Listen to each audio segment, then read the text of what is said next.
مسترد کرتے ہیں، اور یہ سپریم کورٹ نے فیصلہ سنا دیا، اور پھر بعد میں کہا کہ اب آپ جو ہے مزید 63A کے حوالے سے جو نظر ثانی درخواستیں ان پہ میرٹ پہ بحث کریں، جس پہ بیرسٹر علی ظفر نے کہا کہ وہ اس حوالے سے عمران خان کی ہدایات لینا چاہیں گے جن کے وہ وکیل ہیں، اور سپریم کورٹ سے استدعا ہے کہ وہ مدد کرے، کیونکہ جیل کے حکام انہیں عمران خان تک رسائی نہیں دے رہے، ان کا وکالت نامہ جو دیا ہوا ہے وہ بھی ابھی تک دستخط ہو کے واپس نہیں آیا، چیف جسٹس نے اس کی بھی اجازت دے دی۔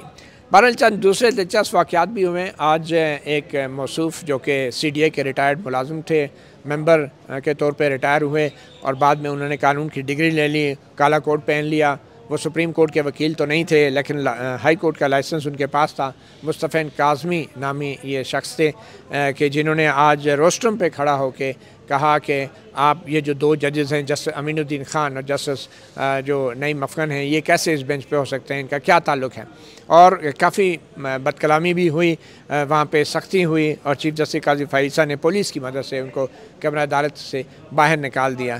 یہ اس بدمزگی کے بعد بیرسٹر علی ظفر جو تھے انہوں نے مکمل طور پہ ان موصوف سے لا تعلقی کا اظہار کیا، تاہم بڑے ایک تلخ ماحول ضرور کریٹ ہو گیا، اور چیف جسٹس قاضی فائزہ نے محض ان کو کمرہ عدالت سے باہر نکالنے میں ہی غنیمت سمجھی۔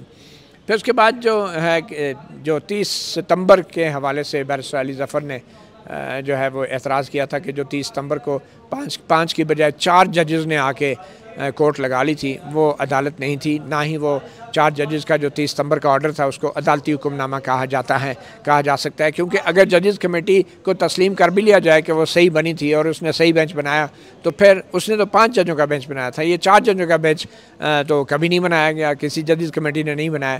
اس پہ جو چیف جسٹس قاضی فائزہ، جسٹس جمال خان مندوخیل اور بینچ نے پسپائی اختیار کی، اور بڑے ہنستے ہوئے کہا کہ چلیں آپ اس کو عدالتی حکم نہ مانیں، آپ اسے منٹس آف دا میٹنگ کہہ لیں، آپ اسے جو ہے کمیٹی کی کوئی کارروائی کہہ لیں۔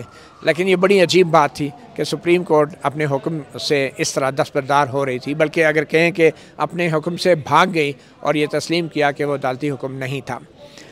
تو اس کے علاوہ پھر ایک موقع پہ بیرسٹر علی ظفر نے جب ماسٹر آف دا روسٹر کی ججمنٹ پڑھنا چاہی، جو چیف جسٹس قاضی فائزہ کی اپنی لکھی ہوئی تھی، جو فل کورٹ کی ایک اجلاس تھا جس میں پریکٹس اینڈ پروسیجر ایکٹ کے آئینی حیثیت کا جائزہ لیا جا رہا تھا، تو قاضی فائزہ نے بڑی کوشش کی کہ بیرسٹر علی ظفر کو روکیں کہ وہ ججمنٹ نہ پڑھیں، کیونکہ اس میں خود قاضی فائزہ نے کہا تھا کہ چیف جسٹس کوئی بادشاہ نہیں ہوتا، اور چیف جسٹس جو ہے اس کے پاس یہ اختیار بینچ بنانے کا ایکسکلوسیولی نہیں ہونا چاہیے۔ تو وہ ججمنٹ کا وہ حصہ بیرسٹر علی ظفر نے پڑھ کے سنایا، اور اس کے بعد فاروق نائک صاحب آئے جب بیرسٹر علی ظفر کے بعد، تو انہوں نے کہا کہ جی میں اس نتیجے پہ پہنچا ہوں کہ ہمارے ملک میں آئینی عدالت کا ہونا بہت ضروری ہے۔ تو اس وقت چیف جسٹس قاضی فائزہ تھوڑے سے وہ کہتے ہیں نا جھیپ سے گئے، اور کہا نہیں آپ یہ بات ادھر نہ کریں، اور پھر آخر میں جو ہے یہ معاملہ اب کل تک چلا گیا ہے، کل دوبارہ 11:30 بجے اس کیس کی سماعت ہوگی۔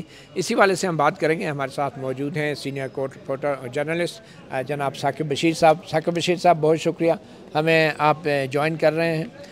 ثاقب صاحب کیا کہتے ہیں آپ، یہ جو آج سب سے پہلے تو یہ جو واقعہ ہوا ہے، ایک وکیل موصوف ہیں جو بنیادی طور پہ وکالت کے پیشے میں صرف CDA کی ملازمت سے ریٹائرمنٹ کے بعد آئیں، اس واقعے کو آپ کیسے دیکھتے ہیں؟ ایک تو اگر بات کی جائے واقعے کی، تو واقعہ اب علی ظفر صاحب نے روسٹرم سے تھوڑا سا سائڈ پہ بھی ہوئے، وہ آئے بھی، انہوں نے بات بھی کی، کرخت لہجے میں بات کی، تلخ لہجہ تھا، بلکہ چیف جسٹس نے کہا کہ دھمکی آپ یہ لگا رہے ہیں۔ پھر انہوں نے کہا کہ ایسی بات 500 وکیل باہر آئے ہوئے ہیں۔ مصطفی کاظمی نے کہا کہ 500 وکیل باہر آئے ہوئے ہیں اور ہم دیکھتے ہیں کہ آپ کیسے فیصلہ دیتے ہیں، یہ بات انہوں نے جو کی تھی۔ اور اس کے علاوہ 5 ممبر جو بینچ تھا اس کو ڈائریکٹلی نام لے کر بھی، پھر 2 ججز کا بھی کہا، جیسے امین الدین خان، جیسے نعیم افغان کے حوالے سے بھی بات کی، 2-3 دفعہ وہ روسٹرم پہ بھی آئے۔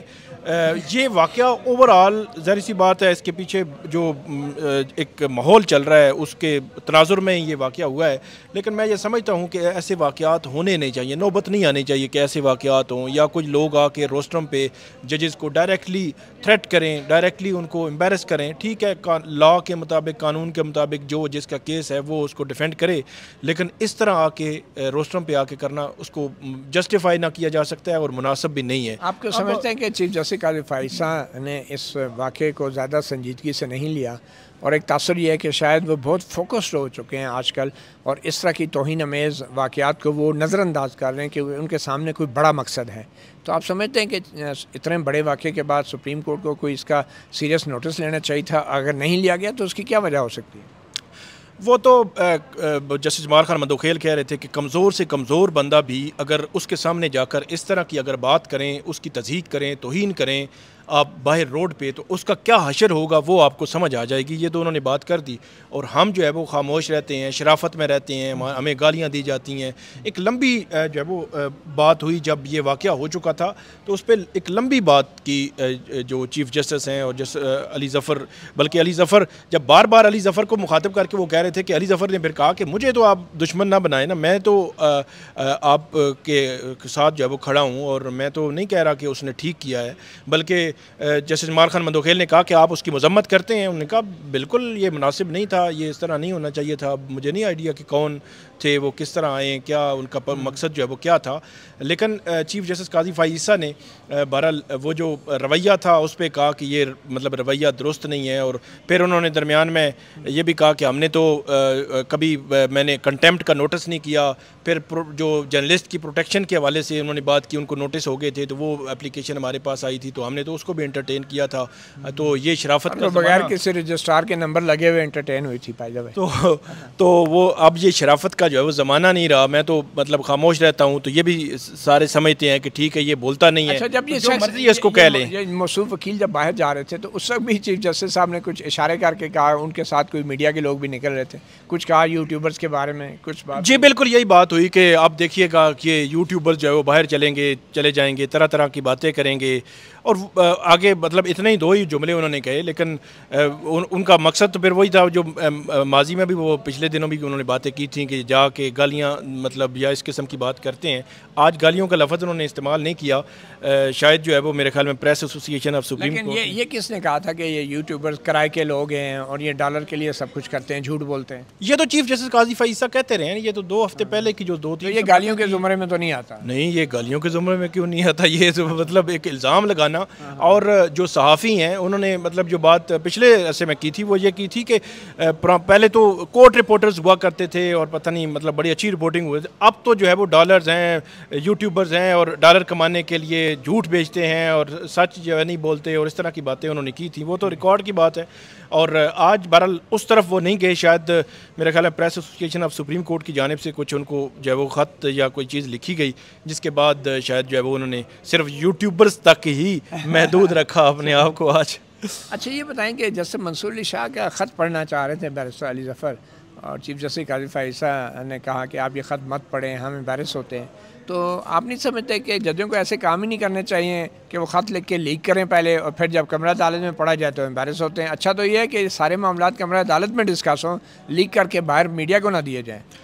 نہیں، وہ جو لیک کرنے والا معاملہ ہے اس پہ ان کا بھی گلہ ہے چیف جسٹس قاضی فائز عیسیٰ صاحب کا. اب جو لیک ہوئے ہیں پہلے والے جو لیک ہوتے تھے ان پہ تو ظاہر سی بات ہے وہ بات نہیں کریں گے. تو لیکن اب جو لیک ہوا ہے اس پہ انہوں کا گلہ ہے کہ جسٹس منصور علی شاہ صاحب کا خط جو ہے وہ صحافیوں کو پہلے پہنچ گیا، بعد میں ہمارے پاس آیا جو ریلیونٹ کوارٹرز ہیں، اور وہ خط جو ہے وہ ان کو نہیں جو ہے وہ پڑھنے نہیں دیا گیا.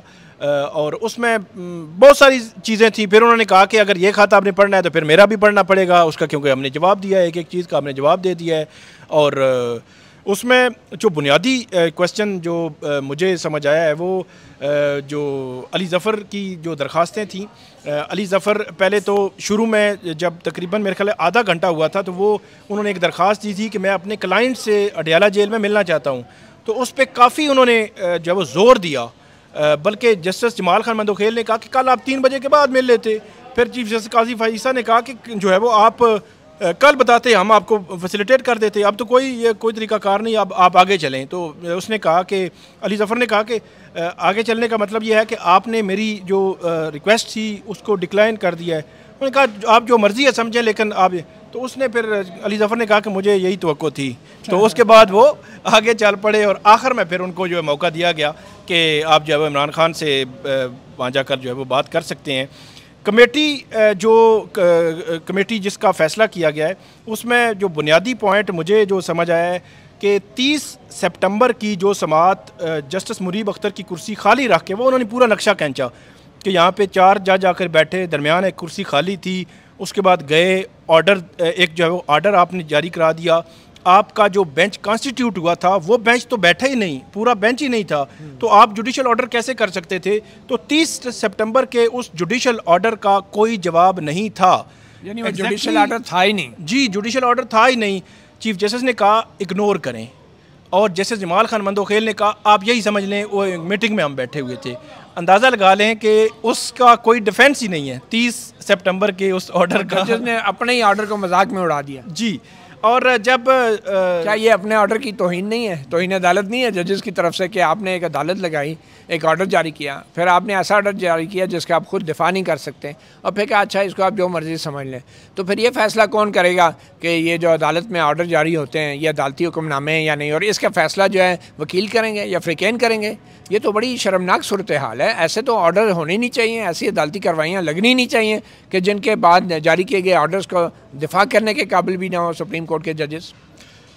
پھر اس میں جو مزید یہ بات تھی کہ جب علی ظفر شروع میں ہی انہوں نے آرگومنٹس شروع کیے تو انہوں نے کہا کہ میں پہلے آپ کو بتا رہا ہوں کہ آج میرے آرگومنٹس کا کچھ تلخ ہوں گے. یہ بات انہوں نے ویسے 2-3 دفعہ کی کہ تلخ جو ہے وہ آرگومنٹس ہوں گے.